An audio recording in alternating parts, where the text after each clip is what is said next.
హైవ్యూస్ ఇది పాకిస్తాన్ మీద మన వాళ్ళు యుద్ధం చేయటానికి ఓ రకంగా ఇది చూపిస్తే సరిపోయింది అన్నట్టు ఉంది.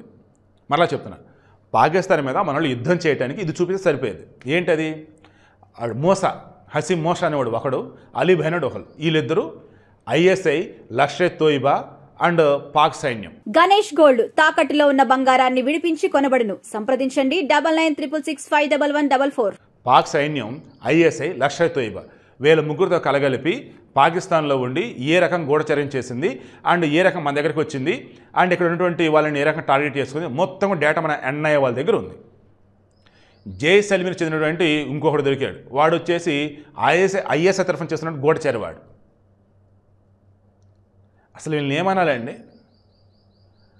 ఈరోజు భారతదేశం వచ్చేసి వసుదే కుటుంబం అంటూ మన బతికేదో మనం బతుకుతూ ఎవడైనా ఏదైనా కావాలంటే కరోనా సమయంలో కూడా బోల్డ్ ఎంతమంది కొన్ని వ్యాక్సిన్స్ అప్లై చేసాం. అదే దేవబాగుంటే ఇక్కడికి వస్తే బ్రహ్మాండం చూసుకుంటా ఉన్నాం. అటువంటిది మనల్ని మన దేశంలోకి వచ్చి మీరు హిందువు అని చెప్పేసి అడిగి కింద పురుషంగా సుంతి ఇచ్చించుకునేది చూసి మరి చంపేస్తే ఏం చేయాలండి? సైలెంట్ కూర్చోవాలండి? అందుకే ఈరోజు పాకిస్తాన్ చుక్కలు చూపించబోతా ఉన్నారు. జైసల్మీర్లో ఒక స్పై గూఢచార కూడా దొరికాడు. ఐఎస్తో ఆవిడ సంబంధాలు ఎలా ఉన్నాయి ఏంటి మొత్తం బయట పెడుతున్నారు. ఆవిడ పాకిస్తాన్లో ఏమేమి ట్రైనింగ్ వచ్చాడు ఏంటి మొత్తం బయట పెడుతున్నారు. ఆ మోసాగాడు, అలీభాయ్ గాడు ఎప్పుడు వచ్చారు ఏంటి ఆ డేటా మొత్తం తీస్తున్నారు. వాళ్ళ శాటిలైట్ ఫోన్స్ ఎప్పుడు ఎలా ఆపరేట్ చేశారు ఏంటి ఎన్క్రిప్టెడ్కి సంబంధించి దాని డేటా తీస్తూ ఉన్నారు. అండ్ ఎన్ఐఏ సెకండ్ సంవత్సరం అత్యంత కీలకమైన మొత్తం 2500 మందిని విచారిస్తే అందులో 180 మంది దాదాపు ఈ పాకిస్తాన్ టెర్రరిస్టులు సాయం చేస్తారని తెలిసింది. ఇంటర్నల్గా ఉన్నటువంటి ఆ కాశ్మీరులో ఉన్నటువంటి దరిద్రులే, ఆ దుర్మార్గులే ఈ టెర్రరిస్టులు తోడ్పడ్డారు. అండ్ వాళ్ళకి హెల్ప్ఫుల్గా ఇప్పటికీ వాళ్ళని దాచినటువంటి వాళ్ళలో దక్షిణ కాశ్మీర్లో వచ్చేసి వారిని కాపాడుతున్న వారిలో ఈ కాశ్మీరీలో ఉన్నారు. ఏ కాశ్మీరులను అయితే కాపాడటానికి మనం ప్రాణాలు అర్పిస్తున్నాం మన సైన్యం, అదే కాశ్మీరులో మళ్ళీ మన ప్రాణాలు తీయడానికి రెడీ అవుతున్నారు. ఎందుకు ఏంటంటే మత పిచ్చి, ఆ జిహాదీల పిచ్చి అంత ఘోరంగా ఉన్నారు. సో వీడియో క్లోజ్ చేస్తున్నా. వాంటెడ్గా ఐఎస్ఐ, లష్కర్ తోయిబా అండ్ పాకిస్తాన్ సైన్యం ముగ్గురు కలగలిపే ఇంత దారుణానికి ఒడిగెట్టారు.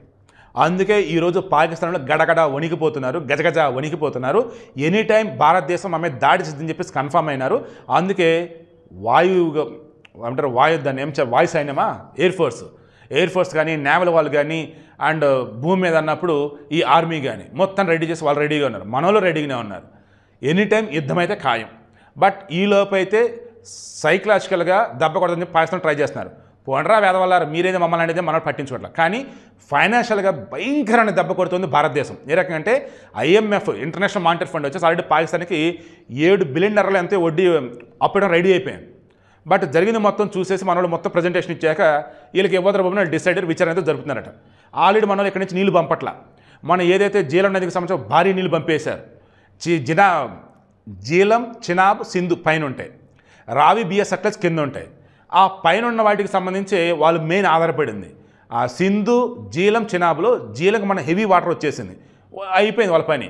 చినాబ్ అసలు నీళ్ళే లేవు, ఇప్పుడు అల్లలాడిపోతూ ఉన్నారు.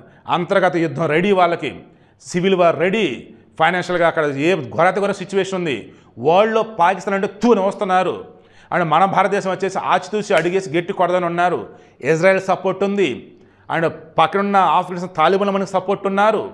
అండ్ అమెరికా వాళ్ళు సపోర్ట్ ఉన్నారు. ఇలా చెప్పుకుంటే పోతే ఈరోజు పాకిస్తాన్ కుక్కను కొట్టినట్టు కొడదామని రెడీగా ఉన్నారు అంతా కూడా. సపోర్ట్ వస్తున్న తుర్కీ వాడు జంపు, చైనా వాడు మాత్రం హలో మేము ఉన్నాం అన్నాడు. ఎందుకు వాడు బిల్డప్ ఏంటి? రేపటి రోజు వేరే ఏ దేశాలను వాడి మీదకి వస్తే ఈ టెర్రరిస్టుల ద్వారా, పాకిస్తాన్ టెర్రరిస్టుల ద్వారా అడ్డుకోవచ్చు అనేది వాడి కుతంత్రం. ఈ పాకిస్తాన్ తెలియటంలా ఈ చైనా వాడు ఎంత దరిద్రుడు. బట్ చైనా వాడు కూడా తోక ముడుస్తాడు. ఎందుకు? మనకి రష్యా సపోర్ట్ ఉంది. రష్యా వాడు కనుక, చైనా వాడు కనుక నువ్వు వెళ్ళి పాకిస్తాన్ సపోర్ట్ ఇస్తావేంటారా బాబు అని ఒక మాట అంటే దెబ్బకి వాళ్ళు కూడా వెనక్కి జరుగుతారు, చైనా వాళ్ళు కూడా. సో ఇంకేమైంది పాకిస్తాన్, ఇంకా అయిపోయింది దాని పని. ఈలోపు బంగ్లాదేశ్లో తోకనే దాటిద్దాం చూస్తే వీళ్ళని కూడా కట్ చేయడమే తోక. ఈ బంగ్లాదేశ్ కూడా ఖచ్చితంగా ఆ చిట్టగాంగ్ సైడ్ కావచ్చు అండ్ చెకిన్నక్ ఉంది కదా మన సైడ్, అక్కడ కావచ్చు, ఈడ కూడా కట్ చేయాలి. ఎందుకంటే నేను బంగ్లాదేశ్ సంబంధించి మరలా చెప్తున్నా, పాకిస్తాన్లో ఓవర్ యాక్షన్ చేస్తున్నట్టు ఈ మూమెంట్లోనే బంగ్లాదేశ్లో కొంతమంది రెచ్చగొట్టే విధంగా ఎలా మాట్లాడుతారంటే మన ఈశాన్య రాష్ట్రాలు ఉన్నాయా అందులో సగభాగమే ఆక్యుపై చేస్తామని చెప్పేసి వాళ్ళు బిల్డప్ ఇస్తున్నారు. అదంటే టెర్రరిస్టులు వచ్చేసి ఆ బంగ్లాదేశ్ చేత రెచ్చగొట్టేలా వ్యాఖ్యలు చేపిస్తున్నారు. ఒక పక్క పాకిస్తాన్ వెధవలు వచ్చేసి సింధు నదిలో నీళ్లు కనుక మాకు ఇవ్వకపోతే రక్తం బారిద్ది అంటాడు ఆ బిలావల బుట్టగాడు, ఆ బచ్చాగాడు. వాడి తాతనే వాళ్ళ అమ్మని చంపితే అదే టెర్రరిస్టులు. మళ్ళీ వాడు ఈరోజు అంటాడు అవును టెర్రరిజం పాకిస్తాన్లో ఉంది, అయితే ఏంటి మాకు సింధు నది నీళ్ళు కావాలి లేదా రక్తం భరిస్తూ ఉంటాడు వాడు బచ్చాగాడు. మళ్ళా మా దగ్గర అణు ఆయుధాలు ఉన్నాయి, మేము చూస్తూ ఊరుకుంటామా, భారతదేశం ప్రయోగిస్తామంటాడు. జస్ట్ భారతదేశం మీద ఒక్క బాంబు పడతాం ఆలస్యం పాకిస్తాన్ తునకలైపోయింది. అసలు మామూలు కాదు. ఆల్రెడీ యూఎస్ వార్షిప్స్ వచ్చాయి అమెరికా నుంచి.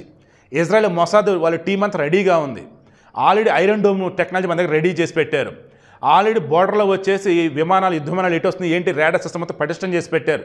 ఇలా చెప్పుకుంటూ పోతే ఒరే నాయన పాకిస్తాన్ రోజు అష్ట దిగ్బంధం అయిపోయింది. మన భారతదేశం వచ్చేసి జూలు విదిల్చిన సింహంలాగా, రెక్కలు విదిల్చినటువంటి గరుడ పక్షిలాగా రెడీగా ఉంది.